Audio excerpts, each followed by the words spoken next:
Welcome to Pregnant Tea, your cozy corner in the world of pregnancy where we sip on stories, wisdom, and the occasional cup of actual tea.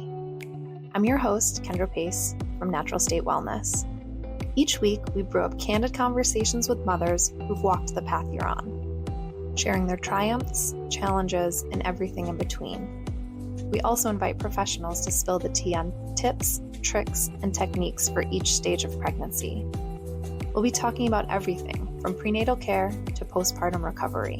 So whether you're a first-time mom-to-be or a seasoned pro, grab your favorite mug and settle into your comfiest chair as we venture into this crazy and wonderful world of pregnancy together.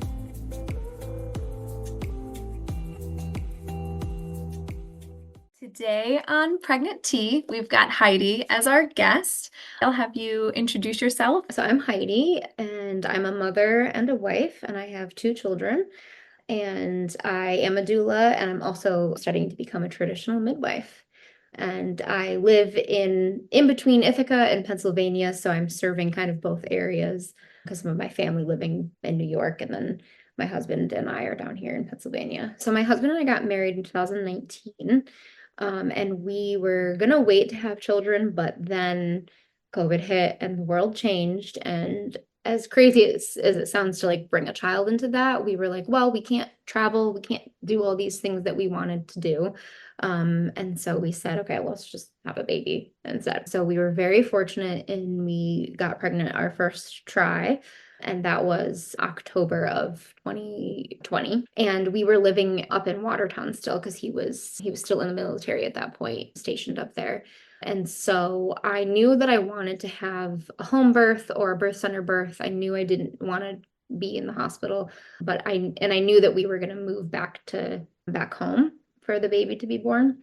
And so I just did standard care with the military OBs.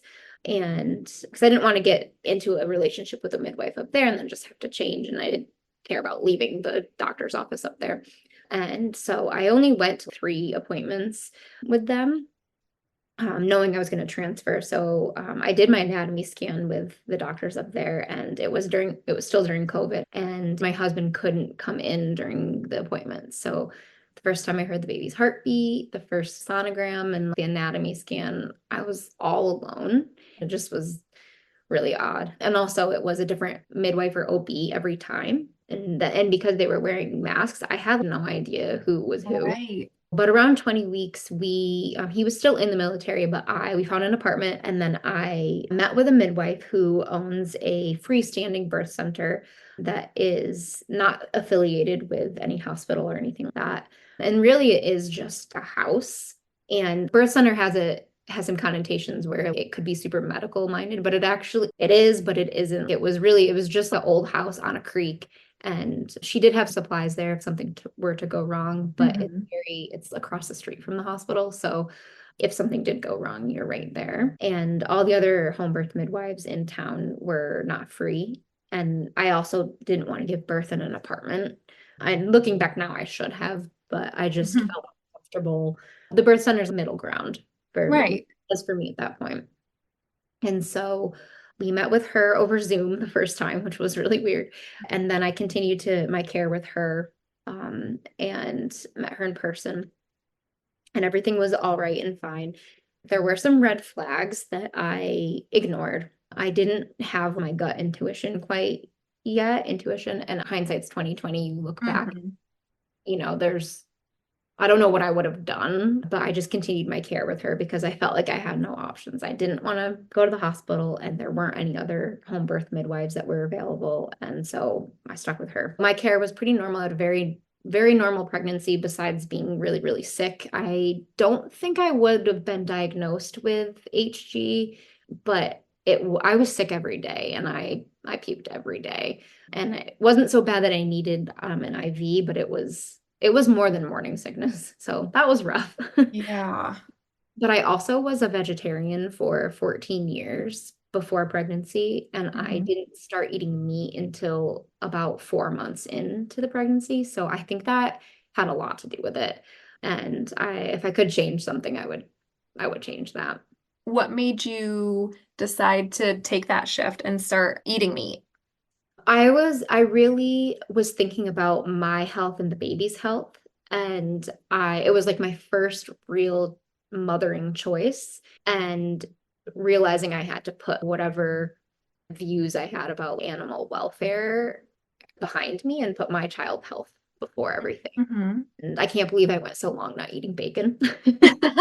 And I eat meat normal now. And my second pregnancy was so much healthier. And I think it's because I wasn't starving. Yeah. And so, but other than the morning sickness and all of that, it was a very healthy pregnancy. For women who might be thinking about either a birth center or home birth and trying to find a practitioner for that, what are some red flags? I asked a lot of questions, and everything that she said in terms of birth and how she viewed things, I vibed with. I actually agreed with.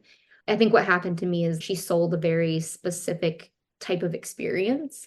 And when it came down to me being in labor, she just forgot who she was and was overwhelmed. And it felt very personal against me. And I think I just Yeah. had blinders on.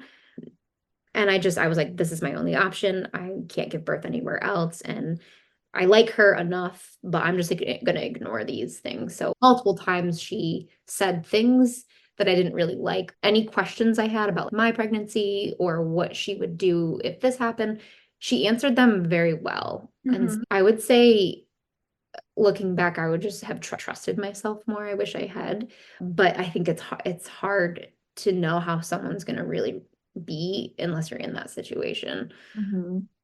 And I think I caught her on a really bad day going into labor. Because I have friends and know other people who have used her and they love her. And Yeah. so you're not always going to vibe with somebody. And I think that could be true whether you have a home birth midwife, a birth center, an Hmm. OB, and you might not like the person. And she is very skilled, and that made me feel really good. But I think even though you might not like the person, I think you should trust your intuition and your gut feeling. And I had that. I wasn't listening to myself. I really was listening to her. And Right. I let her be the authority in my experience. Mhm. Um, and I learned a lot from that.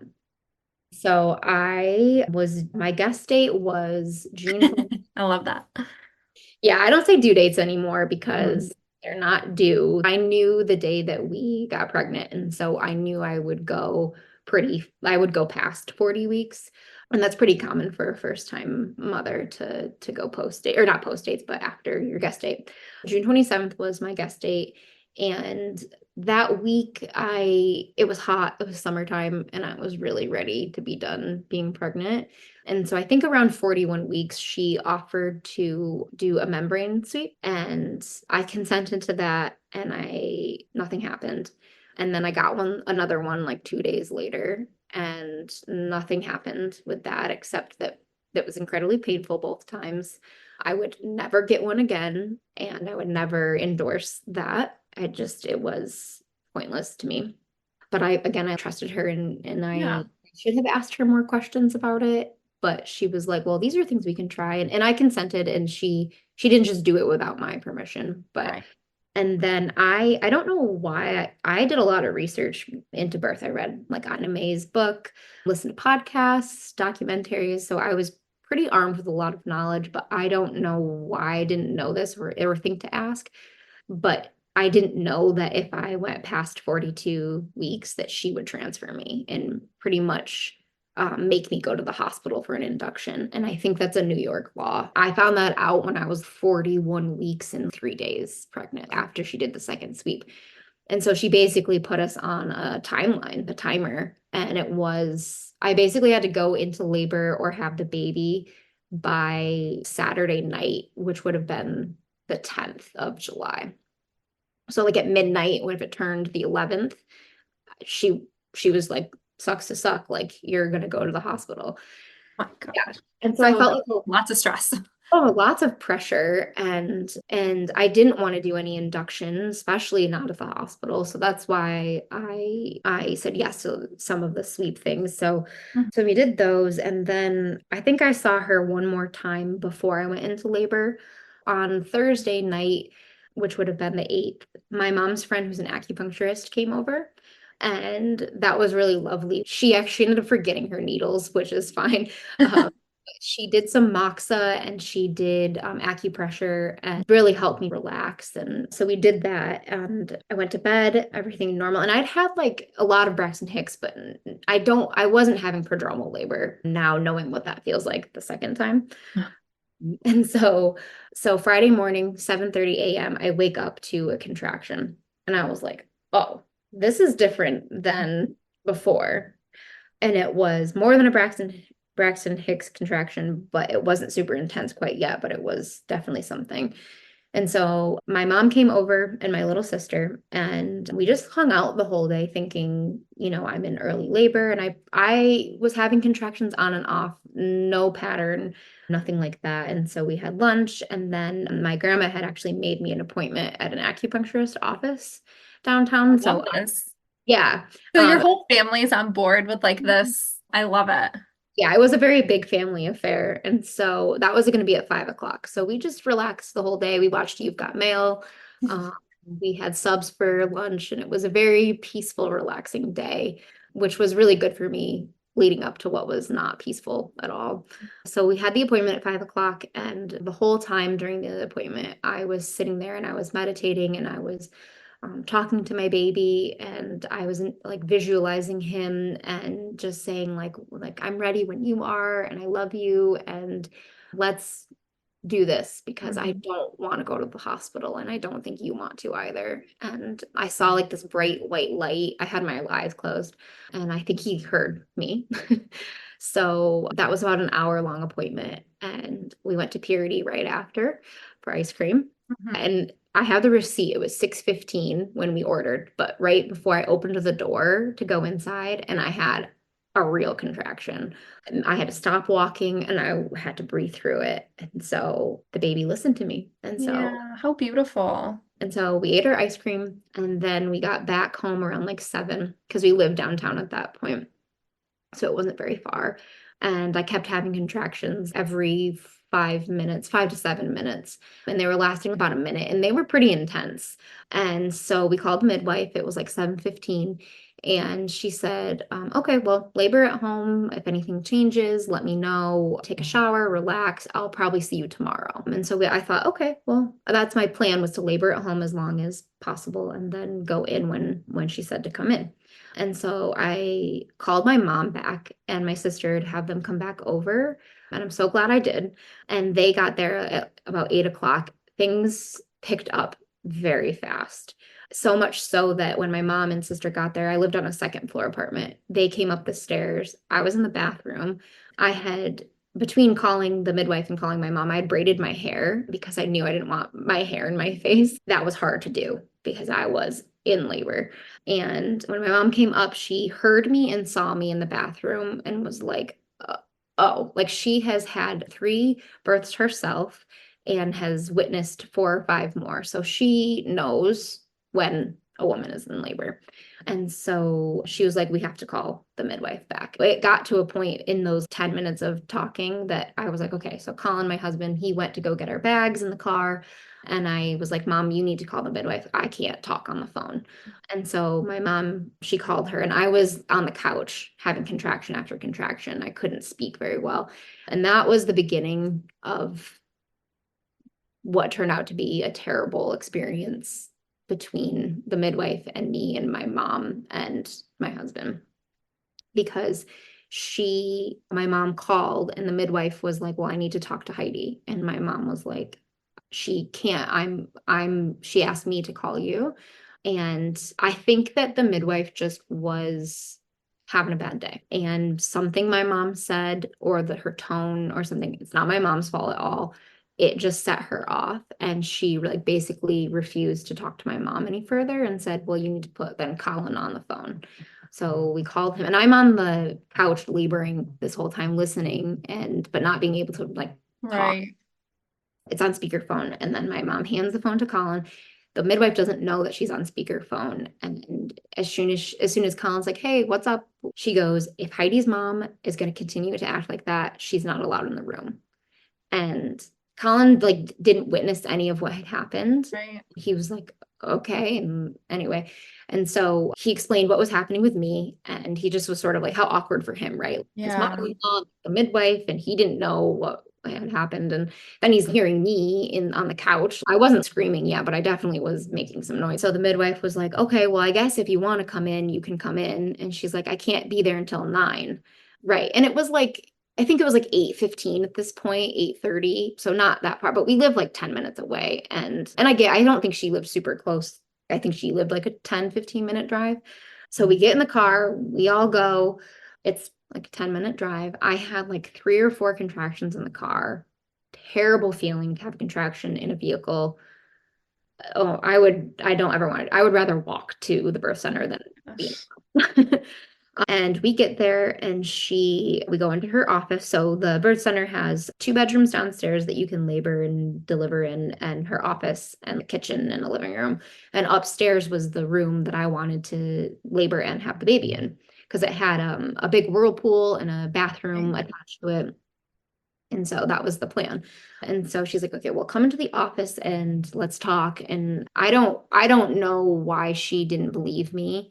I think because I was a first-time mom, she thought that it was going to be the next day. And she thought I was not tolerating the pain well. And I felt very belittled. So she offered to do a cervical check. And at that point, I did want to know. I was very curious. And so I said yes. And I was only 2 centimeters, which is not very much. And I felt really defeated because things had gone so fast. I was like, there's no way I can continue to feel like this and only be 2 centimeters. And so she looked at me and she's, well, this is the news you're not going to want to hear. I'm going to send you home. And I just was like, I didn't understand what she meant, because I didn't want to labor at home. Once I was there, I wasn't going to leave. My mom knew we weren't going to leave. And so beautiful, though, she's still friends with her midwife that delivered me and my brothers. And so she was texting her that whole time, just giving her some updates. And as soon as my midwife was not kind to my mom was like, I'm just going to keep texting and see what she thinks about things.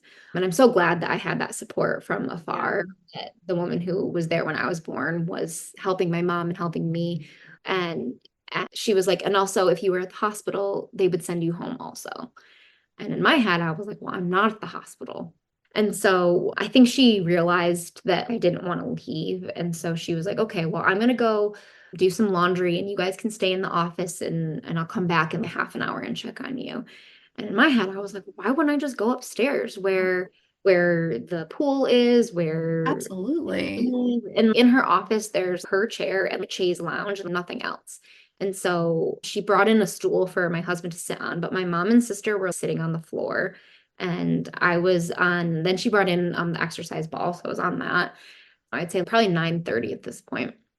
I have to go to the bathroom. And I felt very pushy and I really had to go to the bathroom. So my husband helped me into the bathroom, and I was in there for about 45 minutes because I went to the bathroom and there was no toilet paper. So we called out and she was like, how is there no toilet paper? What do you mean there's no toilet paper? And Colin was like, there just isn't toilet paper in here. So he's like shuffling around trying to find like wipes or something, because I needed toilet paper. Right. And I was having contractions back to back so much that I couldn't even clean myself up, because as soon as I would stand up to help myself, I would have another contraction. So it was about 45 minutes before I could even get myself out of the bathroom. During that time, the midwife, after she gave us the toilet paper, she came back into her office and was like, where's Heidi? And my mom was like, she's in the bathroom. Can you not hear her laboring? And she was like, oh, well, she's just in there hiding because I told her she should go home and she doesn't want to go home. And so I came back into her office and she was still trying to send us home before she checked me. It was 11:07 when my mom had texted Pat again and was like, she's still trying to send us home. So 11:07. And then she was like, okay, well, let me check you. Checks me. I'm very far along. Then we go up the stairs and I almost had that baby on the top step. And she told me not to push, which I understand. You probably don't want to have a baby on the staircase. So then we get upstairs and she is mad dashing around to get a birth pool set up. I didn't want to give birth in a birth tub. That wasn't part of my birth plan. I just didn't feel called to it. So I don't know why she did that. I don't know where her mind was. It clearly wasn't with me. And I had to go to the bathroom and I said, I have to go poop. And my mom, knowing what that means, she's like, oh, she's going to push the baby out. And so she was like, okay, we'll go to the bathroom. And I thought I had to pee, but I didn't and I couldn't. And I was tripping over the tubing to get to the birth pool, which I didn't even want. And I'm in labor land. My eyes were closed almost the whole time. And I don't think I caught up to how fast it was happening. Because in my head, she told me to go home. So I was like, I'm going to be in labor forever. And I didn't really realize what it meant, all of these contractions back to back. As soon as one ended, another one started. And I didn't really fully realize that I was just about to have a baby. And so anyway, so I go to the bathroom and then I couldn't. And so I got to the end of the bed and I threw up everywhere. So yeah, and I was in transition. I didn't know that that's what that was. And she yelled at me. She said, "Oh, we don't," or didn't yell, but she said, "We don't puke on beds. We puke in buckets." And like I didn't even have control. I didn't even know I was going to throw up. It just came out of my mouth. Yeah, and so she whisks all of the bedding and she brings it downstairs and she doesn't come back up for like a half an hour. And I'm just laboring there at the end of the bed. She's telling me not to push. She's like yelling, "Don't push." She said, "If you push, you're going to ruin your cervix and you'll never be able to have a baby again." And then she also said, I was also very vocal. She said, "If you scream, you're not breathing. And if you're not breathing, your baby's not breathing." Can you imagine telling a laboring mother that your baby isn't going to breathe if you aren't doing this right? My mom and my husband and sister are experiencing it and they know that what's going on is not okay. But because she'd threatened my mom to leave they were just quiet and they were just there helping me, and which I'm so grateful for. I didn't hire a doula because my mom and my sister filled that role. And I'm so grateful they were there. And so anyway, so after I threw up, she wasn't in there. She hadn't called her birth assistant yet, still at this point. So finally it's 11:40 and her birth assistant enters and she is an angel. She was a breath of fresh air. I'm so glad she was there too. And she realizes the situation. And so I didn't really know how I wanted to give birth, but I was on my back. She told me to get on the bed. And so in my head, I was like, well, I'm going to get on my back because and I just was so like not present. And then she comes back in after the birth assistant gets there and she basically was like, okay, we can push, because she'd been telling me not to push. But what I think I was experiencing was the fetal ejection reflux. And every time I would get a contraction, I was holding the baby in and I would scream because it was so painful. And that was the outlet instead of letting my body do it. So anyway, she comes in and I'm on my back and I think I pushed maybe for 10 minutes and I was very uncomfortable. She kept telling me to put my hands underneath my knees, but then my mom and husband were holding my legs and I was getting my hands squished every time I'd push. And I was so focused on my hands being squished that I didn't realize I was having a baby. I wish I could go back and change so many things, but I can't. But then it was 11:53 and the baby was born. Thankfully, she let my husband catch him, immediately placed on my chest. She did honor most of those wishes. I wanted delayed cord clamping and I wanted that. And I didn't want her to immediately pat him down or anything. And his APGAR scores were great. He was perfect in every way. And he cried a little bit. And looking at the pictures, I was truly not present, but I do remember just being in shock and also like loving this baby, but having gone through something so traumatic physically and emotionally, I just was like, I was really out of it. And I had never said during my pregnancy that I was worried about the baby. There was one ultrasound picture where his eye looked really weird to me and he was really fine. Like it just looked strange. He's just squished in there, you know?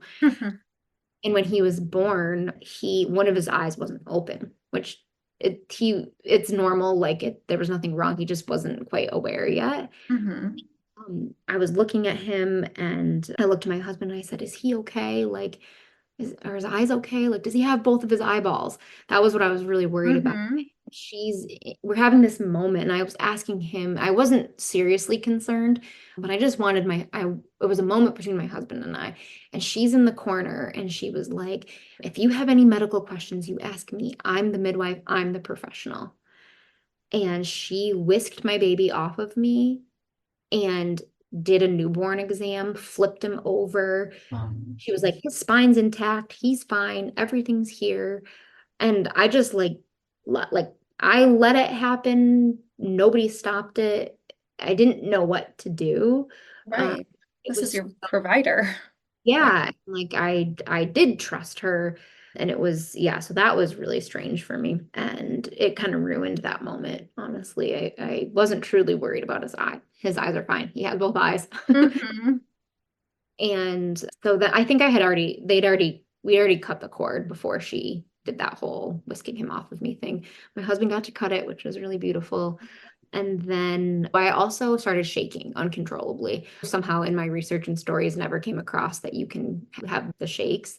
So I was Mm-hmm. very worried about myself, and I was cold. And so anyway, we got blankets and I got set up, and then I delivered the placenta just fine. I did tear, I think a second-degree tear. And so she stitched me up. And the whole experience, the only time where I felt safe, actually, which is really weird, was when she was stitching me. I felt like she was very capable of what she was doing. She was very gentle. She explained to me what she was doing, which was a really big contrast of my birth experience that had just happened. I think what really she is a midwife and not a midwife, because she's very medically minded sometimes, Mm-hmm. even though she trusted and supported a lot of my non-medical decisions. I think she's a certified nurse midwife, and so she had trained in a hospital, and I think that's just ingrained in you. Even though she does home birth and she has a passion for it, I still think sometimes you can't help the ego of how Right. that feels to say I'm the professional. Like, who cares who's the professional in that room? I'm the mother, and Right. I just wanted to know my baby was okay. And so then he was born 11:53. She stitched me up, and then I didn't see her again until we left. She did not come back up and check me. Not even one time. I don't know what she was doing. They did leave us alone for a little bit. Everybody went downstairs. And then my mom and Lily came to say goodbye to us. I could tell my mom was upset, but she didn't want to say anything in that moment, of course. Yeah. And it was like 1 a.m. And so then they left. And then her assistant came in to help me go to the bathroom the first time, help me get dressed. And then we initiated breastfeeding too. But the baby didn't latch the entire time that we were there. She did not check to see if he latched.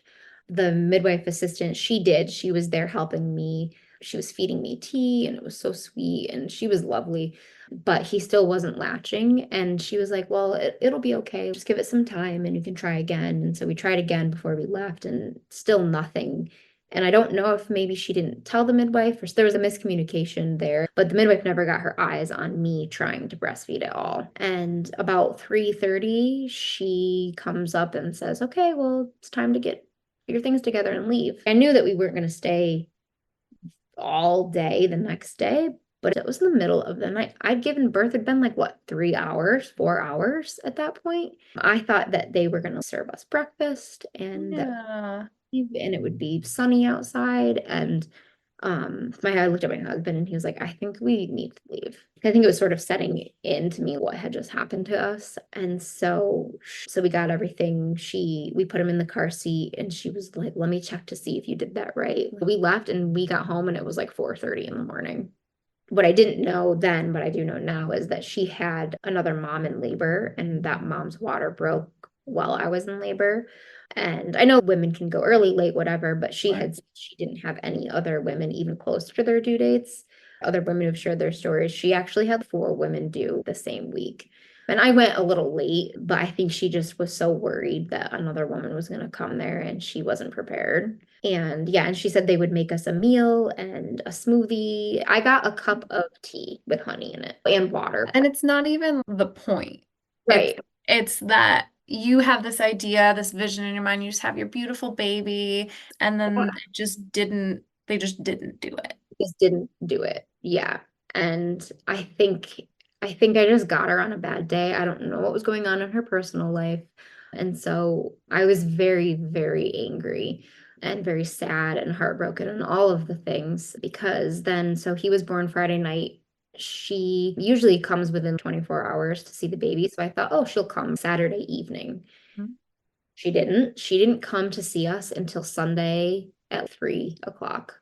And she had another woman who was in labor and who had had her baby Sunday morning. So I get Right. that. But what had happened was the baby still didn't latch. I didn't know at the time, but he had really terrible lip and tongue ties and he couldn't latch. Mhm. And so she helped me a little bit, gave me some names of some lactation consultants to come over. And thankfully, one did finally got a hold of her. She came Sunday night.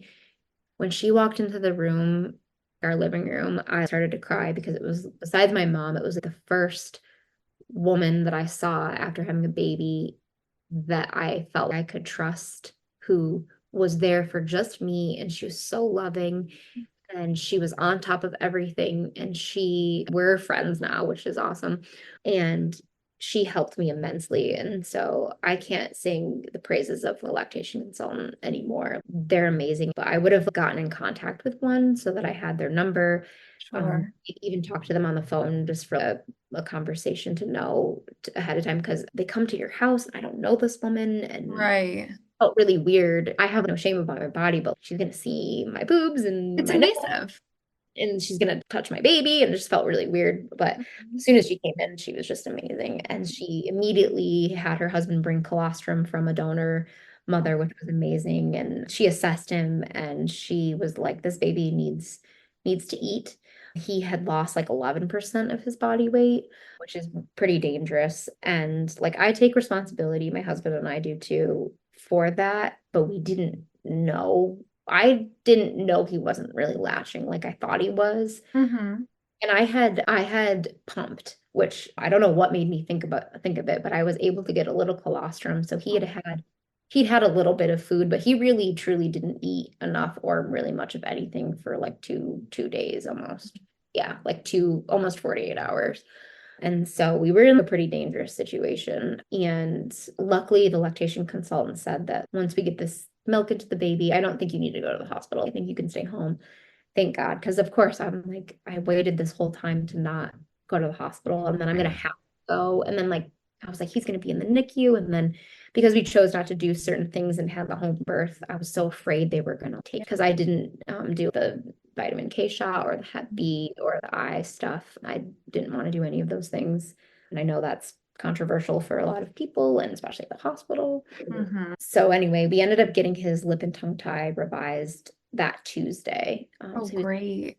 yeah, But which was amazing. That dentist who did it, she's also amazing. She was so loving. And it's funny how like terrible midwife, but all the other people were exactly who I wanted, and were so loving to me and supportive. But my baby Rowan, he never ended up latching actually, even though we had gotten his ties revised, it just didn't work for us. We had done as much as we could. We did a lot of different types of feeding, and it's still a really sad thing for me to accept that we never breastfed. But I continued to pump exclusively for him for almost 6 months. I actually did breastfeed. I never nursed. So he did get breast milk. But about a week after he was born, I started having these terrible symptoms in my back. I thought it was just from trying to breastfeed. I had had a physically traumatic birth in a lot of ways. I was so sore everywhere. And what I didn't know was I was actually having gallbladder attack. And I was so itchy at the end of my pregnancy. And the midwife was like, "Oh, well, your body's just stretching." And I didn't get stretch marks until the last 3 days of pregnancy, which is amazing. yeah. I was itchy everywhere and I didn't feel good. And I didn't trust her anymore. So I didn't tell her I was experiencing the pain that I was having. A couple weeks went by, same thing. I had seen her a few more times at her office, the checkups and all of that. And I was having these gallbladder attacks. They were worse than contractions. Wow. They were terrible and they lasted for 20 minutes. Rowan was just shy of 4 weeks old, and my mom was like, "You need to go to urgent care or the ER. Something is not right." And I did, and I had to have emergency surgery. Yeah. Gosh. He was 4 weeks old, and I was in the hospital for 3 days, and I had to pump and dump my milk. And so thankfully I had pumped so much that he had enough milk that we didn't have to use formula yet. But that was really terrible to then. I had avoided the hospital, and then I still ended up in the hospital. And the doctor who does that was on vacation, so they sent me to Elmira. So I wasn't even home. I was Right. an hour away, and my little newborn baby, I was away from him for 3 days, 2 nights. And I just mentally, that really messed me up. And I continued to pump, but I ended up losing my supply very fast. And even though I pumped for 5, 6 months, I ended up at the end of that, I was pumping so much, I was only getting 4 ounces a day. So we had to supplement with formula. And then I just was like, I can't do this anymore. I was pumping every 3 hours for half an hour. And That's a yeah, lot. it was. And it wasn't even enough to feed my Right. baby. So that whole experience was very traumatic for me. So beautiful in so many ways because I became a Yeah. mother. And even though it was shocking and hard and right when he was born, I still felt so much love for him. And even though I was disconnected from the birth, I found my strength as a mother because his birth was so hard. But I learned a lot. And second time around was completely different. Were there things in particular that helped you heal through that process when you were preparing for your second birth? Yeah, I did a ton of work on myself and my relationship with my son because I didn't want that terrible meeting to have any effect on our relationship. So I've done a lot of prayer, a lot of meditation. I've written the story out many, many times, and I've shared it with a lot of people, and I also took a ton of responsibility for my actions and thoughts and feelings around it instead of just blaming the midwife for her actions. And that's been really healing and very freeing for me, and not to dissolve her of any responsibility Right. because she acted terribly towards me and it felt very abusive in a lot of ways. I also let myself get into a situation like that. And so I take responsibility for not listening to myself. But I knew that when I had a second child that I wasn't going to work with her. But also a lot of time too. I was so angry that I got all the phone numbers that I could to report her. I wanted her license to get taken away. I was so Mhm. upset.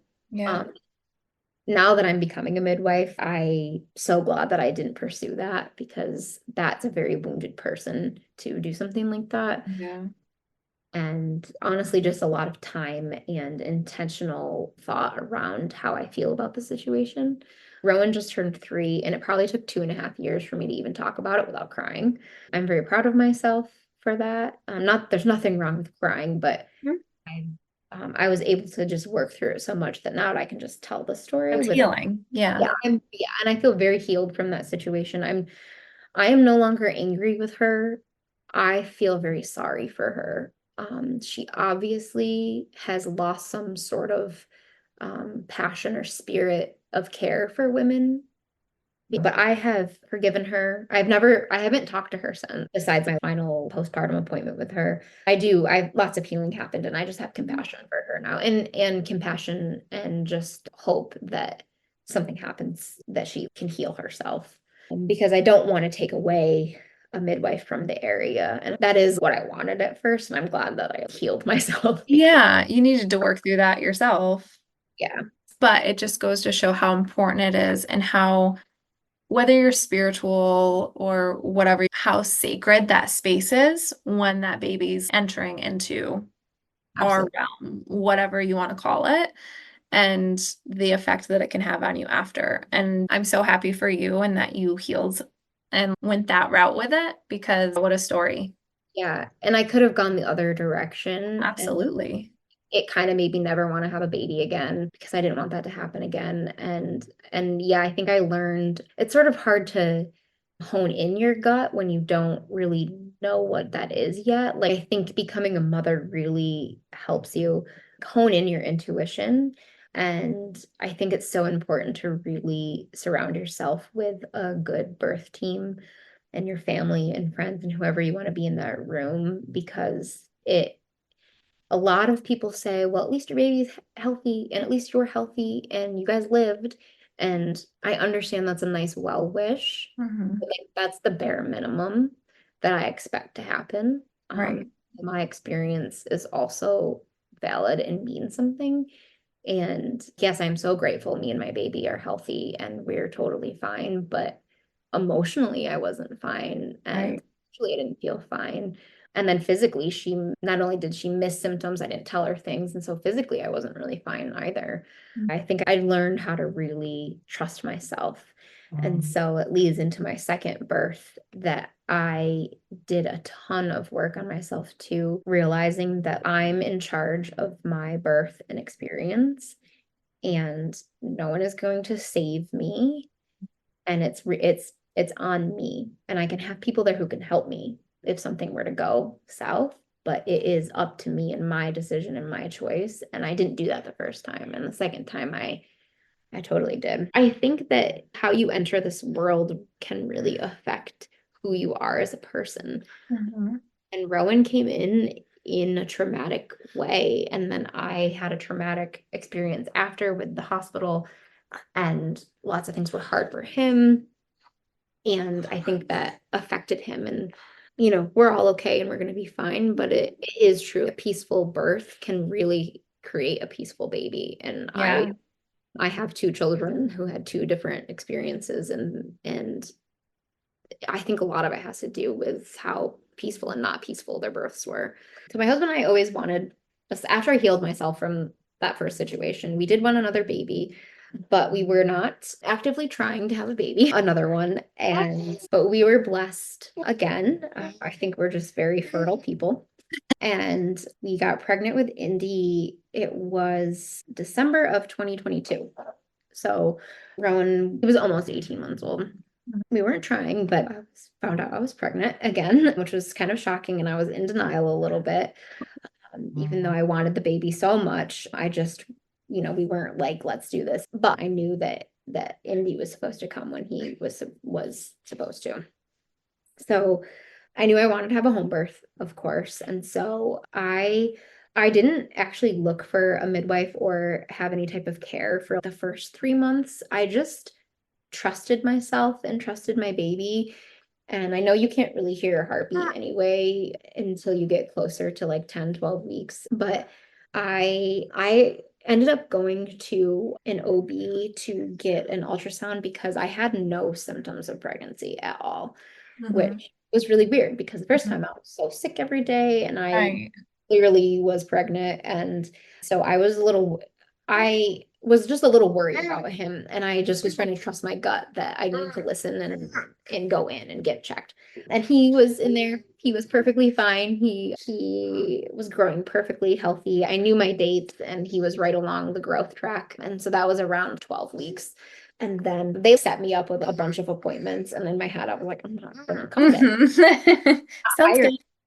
Yeah, I was like, I'm just here to get an ultrasound. And then I was like, well, I should probably hire midwife. I should probably talk to somebody because I wasn't really interested in free birthing or having a wild pregnancy. I think that's so amazing if a woman feels called to do that, and I support it 100%. I just would prefer to have a wise woman there for me. And so I was just shy of 20 weeks when I finally called her. And in my head, I don't know why I waited that long because like she's gonna be full. People call her immediately when they like PMs to find out because she's a very sought after midwife. And so I called her and she was like, you won't believe it, but I just had a client yesterday say she's moving and I have one spot for your guest date time.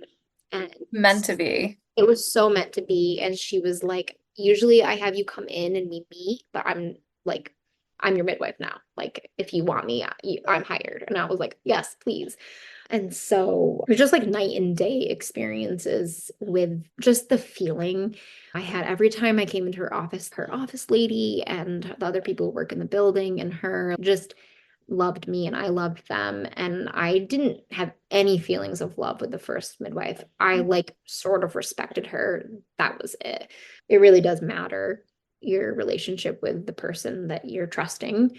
So I had a pretty uneventful pregnancy, super healthy. I eat a really high protein diet, lots of whole foods, organic, all of that. And so I wasn't sick at all. I had morning sickness for 6 hours one day. And that was it. And that was it. And I was so grateful for that because I was prepared to have another really hard pregnancy in terms of that. So my guest date with Indy was September 15th. And so in my head, I was like, okay, well, I went to almost 42 weeks with Rowan. I'll probably have a baby at the end of September. But around 36 weeks, Indy was still breech. He was in a breech position. And my midwife was like, well, here are the things we can do. And I'm going to have you talk to a doctor. And I was like, a doctor? Just because legally, I don't think she can attend breech births, even though she's trained. And so she's like, well, we're going to do everything we can to have the baby flip. And I was like, okay. And so, because I know that you can manually do it, but I didn't want to do that. I read about the risks and all those things, and I just trusted that my baby was going to flip. And so I did a lot of visualization. I got acupuncture, some body work. And I asked him very nicely. I was like, Indy, I don't think you want to come out feet first. And I was prepared to. I'd done a lot of research and educated myself on if he does come out that way, what do we do and all of that. Because I wasn't going to go to the hospital.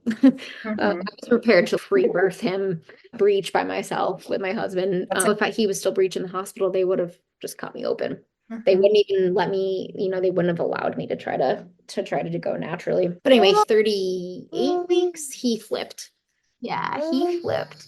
And the whole pregnancy, though, his head was up here in my rib, and he was kicking me and in my cervix and my bladder the whole time. And so when he finally flipped, I was like, oh, I could breathe again. And so yeah, easy pregnancy. So my guest date was September 15th. And I knew that I probably was going to go over that. I had been experiencing prodromal labor for a couple weeks. I knew it was that because the first time with Rowan, I didn't have that, but I had Braxton Hicks a lot. But this was different. They were definitely contractions, not intense. And I thought it was starting, and then they would fizzle out when I went to bed or if I took a bath or went for a walk. So I was just getting ready for labor, but that's pretty miserable because any day after 37 weeks, I was like, I have a baby tomorrow. Right. Or a baby in 5 weeks. Mentally, it's pretty hard when you're at that point and you're ready and you want to meet your baby, but you trust birth and you trust yourself, but you're hot.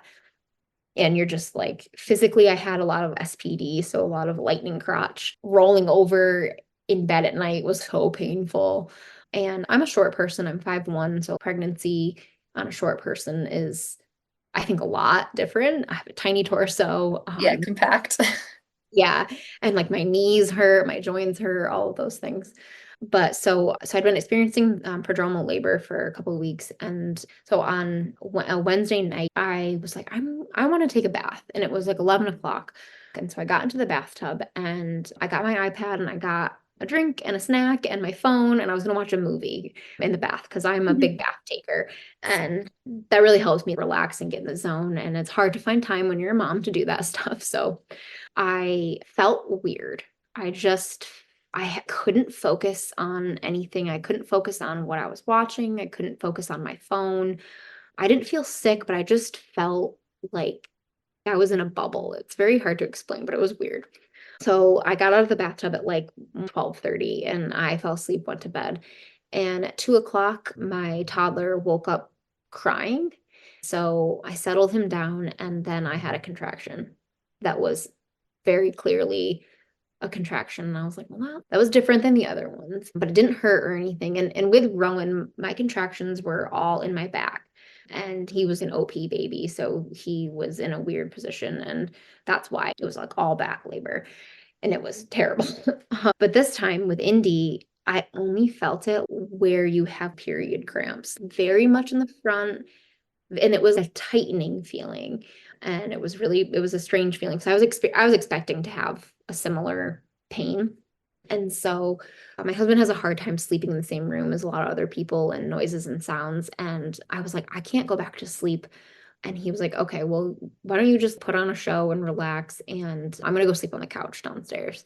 And I'm in my mom's house because I was planning on having the birth there. So he goes downstairs, he goes back to sleep. And so in my head, I was like, I didn't think I was actually in labor, but I was like, I'm not going to fall back asleep. And so I started to watch a show, and then I started timing them and on an app, and they were like 10 minutes apart, and then they were like 8 minutes apart. And then they were like 5 minutes apart for a couple hours.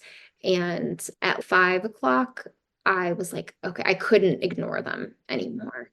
And because it had such a short labor before, I mean, with Rowan, it really was like 6 hours, if that, from start to finish. Even though I'd had a couple contractions earlier in the day, I really wasn't in labor. And I know sometimes your second labor can be like cut in half. And so I called my mom and I was like, Mom, I want to have a baby today. And we'd get like prepared every day for a couple of weeks. I'd wake up and I'd be like, still pregnant, and doing a lot of walking and doing a lot of spinning babies to try to get my body ready and prepared. And so we kind of were a little defeated because I was 40 weeks and 6 days. She was shocked because it was 5 in the morning, and we kind of thought that I'd have a baby at night again too. I also wasn't prepared to have a baby that early in the morning. It's like 5:45 actually. And my mom was like, I think you should call your midwife. So I called her, and they were pretty close together still, but they were getting a little more intense. But because they were just all like tight, like tightenings in the front, I wasn't in pain. I was just uncomfortable. So we're on the phone for like 15 minutes and they stopped. All my contractions stopped. And she was like, okay, well, why don't you just continue what you're doing? I'm going to get dressed and call me if something happens. And then I stood up and immediately had a contraction. And she was on the phone with me and she was like, I'm going to get in my car. I think she's so wise and she knows she could hear. And she got there within like 15 minutes. And when she came in, she was like, I'm so excited for you. And like, let's have a baby. And she was so calm and so sweet. And she called her birth assistant when she was on her way. So she arrived half an hour later. She doesn't live too far away from me. And when the midwife got there, she had my mom go boil water for her instruments and to get a couple things ready. And so she just was in there with me, just quietly sitting on the bed, very, very encouraging, but quiet. And her energy was really calm. And I'm not surprised because that's exactly what my prenatal experience with her was. And so my contractions kept getting closer and closer and kind of much more intense. I couldn't speak through them. And my husband was giving me a lot of counter pressure each contraction. That was very, very helpful for me. I didn't like realize I needed it until he did it. And so we just like hung out like that for a little while. And then my son woke up and my sister woke up, and it was probably like 7:30 at this point. And my dad was there too, and my little brother was downstairs. So my dad and my little brother came up to like say goodbye or hi to me both and got Rowan and brought him downstairs to feed him breakfast and just be with him because that was the plan, to have my dad watch him. And then my midwife, probably like every half an hour, she'd be like, okay, why don't you get up and go to the bathroom, just go pee, go try. And she didn't offer to check me or anything. But she did use the Doppler to check his heart rate every half an hour or so too, which I wanted that. But she's like the least invasive person. So every time I'd go to the bathroom, I'd put my clothes back on. And then after my dad came up and got Rowan, I went to the bathroom again. And when she came back, she was like, you could probably leave your pants off this time. I was like, okay, yeah, it's okay with me. And that last time I'd gone to the bathroom, that was the first time I'd seen any blood or bloody show. I didn't lose my mucus plug at all. I hadn't seen anything, but she knew clearly my contractions, I was having cervical change. And then my mom just very quietly asked the assistant, she was like, where do you think she is? And she was like, she's probably at a 9. And in my head, I heard that and I was like, I'm at a 9? Like, awesome. I knew I was in labor, but I still thought, oh, I have a lot of time. And your concept of time goes away. my mom had texted some people that I was in labor, but I had only texted one of my friends that I was in labor, and that was like at 5 a.m.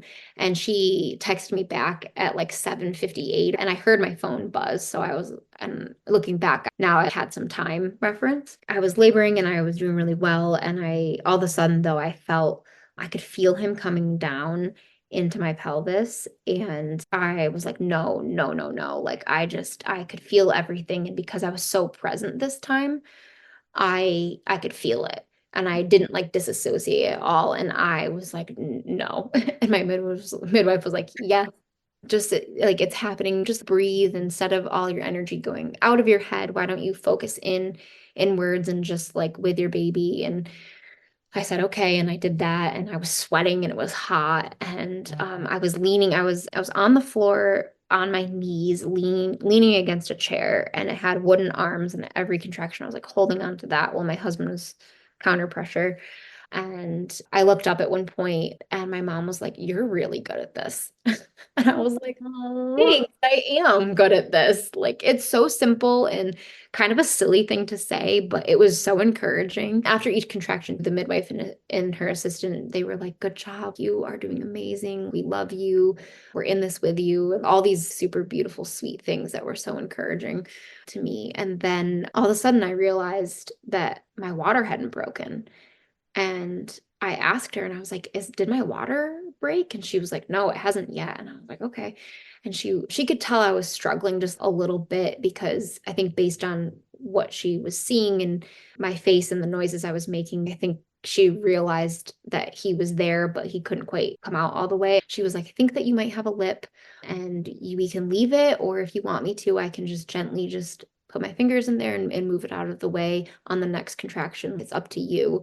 I was like, okay, yeah, I would like you to do that. And she was so gentle. And that's the only time during any experience with her that she ever was hands-on with me. And she just moved it out of the way and he started to crown, but my water hadn't broken. And right. he was in his sack. He was born in his sack. After he started to come out like that, I was like, is he in his bag? And she was like, he is. And she was like, put your hand on there and feel it. And I did, and I could feel it, and it was so cool. And my mom had stood up and my sister, because they were in front of me, and my husband and the midwife and her sister were behind me. And my mom, she had never seen that. And she was like, oh, and the midwife was like, oh, it's okay. This is normal. And we have this beautiful photo, my husband's hands and his head in the sack coming out. And you can't really see, but my hand is there too. So we have this beautiful shot. My mom is filming from in front of me, and the assistant had picked up my phone, started recording. But what happened was the phone fell out of her hand. And when it fell, it stopped the picture, but it got the voice. So it's just a black video of nothing, but you can hear the baby being born. And so I didn't get any film footage of him in his sack. But the more I thought about it, I was like, that was meant to be only seen by the people in that room. Yeah. And we have some pictures of just the head and the sack. So I got to see it and feel it. And then, so it was like 8:07 when his head came out. And then the rest of him came out at 8:09 in the morning. So my first contraction was 2 a.m. And then I didn't really feel like I was actually happening until 5. And then he was born at 8:09 a.m. So very Good job, fast. mama. And yeah, my body just likes to give birth, which is, I think, God in my body and all of that. We're just like, okay, well, we're gonna work with you and you're gonna have your babies fast. And so anyway, he comes out in his sack, and the midway there was already a little bit of a tear, she said, around the umbilical cord. So she just like put her finger through and he popped out, and then her and my husband kind of like lifted him underneath me so I could pick him up. And so you can see me just sort of like look up and around, like I'm shocked that I did it again and that it happened so fast and that he came out in his bag, and it just was so magical and peaceful. And I'd had fairy lights up, and I'd kept the curtains closed, and they were like a pink color, and so it was all warm and cozy. The sun had risen at that point, and it was just so magical. And then my midwife was like, okay, you can stay down on the ground, but if you want to get in bed, let's move you. So we did that, and then we initiated breastfeeding, and I have all these pictures of her and her assistant with me, just helping me. And then we waited quite a while, like an hour to cut his cord. And I got a picture of like him laying on a towel with the placenta, which I don't have any of those with Rowan. So I really was glad to get those the second time. A second experience that was just wildly different and so beautiful and exactly what I wanted. And I had like secretly prayed for a baby to come out in their sac, and they call them veiled births or mermaid birth. And truly, he is connected to something that I'm not. And I always say he has secrets of the universe that I don't know. And he's just so special in so many ways. And that was a very special birth. And I'm so glad that happened. And it's very rare, but I actually think it wouldn't be as rare if so many people stopped putting their fingers in women when they're pregnant and during labor. I think a lot of the times an OB or a doctor or a midwife punctures the bag, not trying to do it on purpose. I think a lot more babies would be born that way if and also even though when I felt him coming down, it did hurt like my bones because they were shifting. I gave birth to an amniotic sac baby. It felt different. I didn't have all these bones and arms hitting me and pushing places. And I don't think that birth is necessarily easy, but that felt easy to me. It felt natural and how it was meant to be. And it just was so, and like she said, I tore just like the tiniest bit and I didn't need stitches, thankfully. And it was just so beautiful. He latched and he does have tongue and lip ties, but I didn't get them fixed or anything. I didn't feel like I needed to. In the first 5 weeks of his life, he gained 7 pounds. Such a good nurser. He's a good sleeper. Yeah, my postpartum the second time, I didn't have any depression or anxiety. I mean, you get your highs and lows and you're crying sometimes for no reason, but it was night and day difference. And it was just beautiful and wonderful. And I am such a supporter of home birth because of the experience that I had. And I feel like so grateful that I listened to that part of myself that knew I wanted to do it. Because my mom had unmedicated births, but in the hospital. And so I wanted to take it a step further, unmedicated births out of the hospital. And just to think about the legacy that's leaving for my family, that like I hope that my children want to have home births. And if they don't, that's okay. I think you really need to think about where you feel the safest and go from there. And then if you feel the safest in the hospital, then question why. What are you worried about? And then really facing those questions and then really working through that fear and what would you do if this happened? And then if you still feel comfortable at the hospital, then I think you should continue that route. But if you feel comfortable at home, then you should totally try that and do that. Because even though I love home birth so much, and I think it's having a comeback and I am becoming a home birth midwife, I think that it's up to every woman and their family and where they feel safest and where they feel called to do that, because it's such a transformative thing in your life. And I didn't feel safe the first time, and I felt so safe the second time. And it really changed the way I think about my life and birth and how I am as a mother.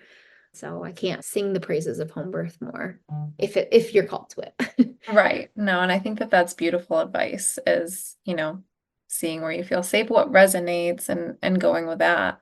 Yeah. So with having such a beautiful second birth, was there anything that you still would have done differently or looked into? That's a really good question. I think because I got exactly the experience I wanted, I don't think I would really do anything differently about the birth. I think I would have hired a birth photographer. That's like a really random thing. And I 100% think doulas are just amazing. I am one. I support them. And I didn't have one the second time either because my mom and sister were there for me in that role.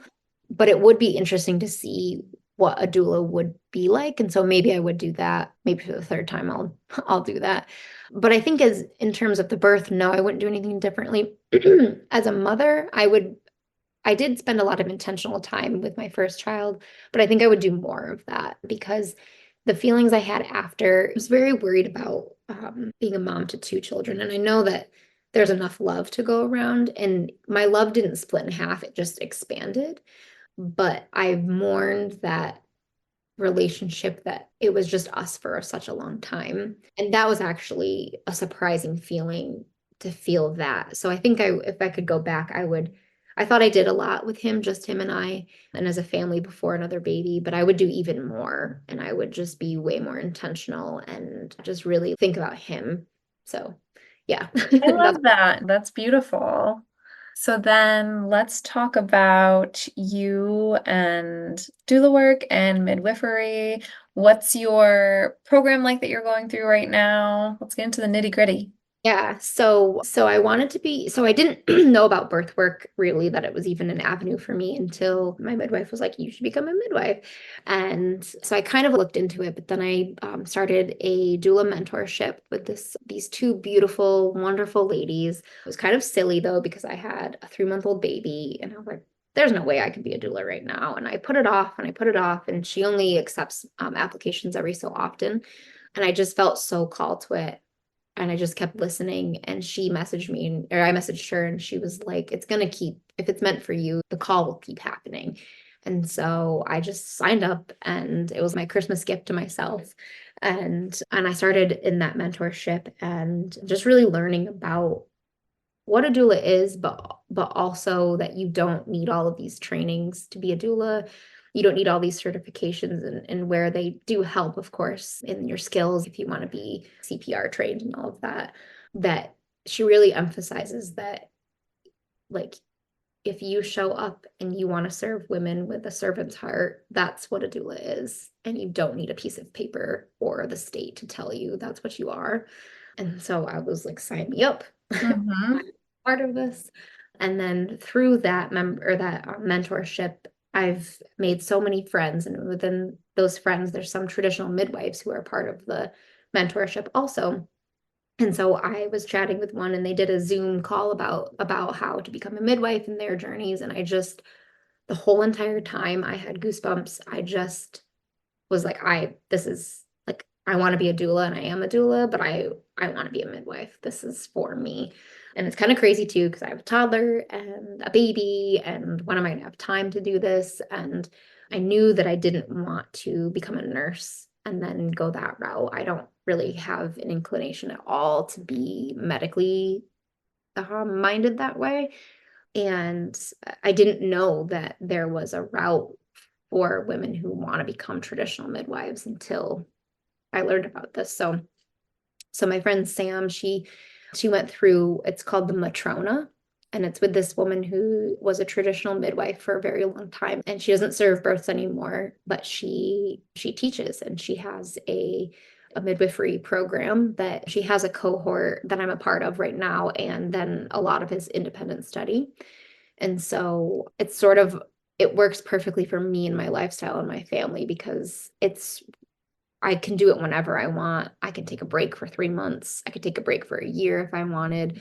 And it's really up to me and how I want to learn it. And if I'm feeling overwhelmed with information, I just pause the video and I put my books away and I go be a mom.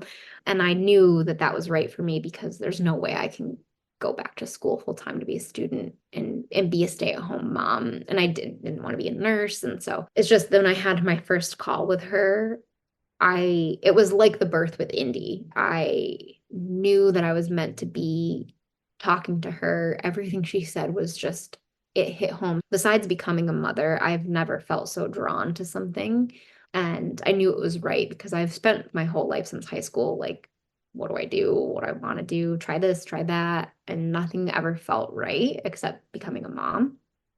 And now this. And so I'm on that journey now, and it's wonderful, and I can't wait to actually practice it, but I'm really enjoying just learning. And it's so much more than just midwifery. It's life lessons and how to be a friend and a partner and a mother. And yeah, it's just a beautiful program, and I feel so grateful that she allowed me to be part of it.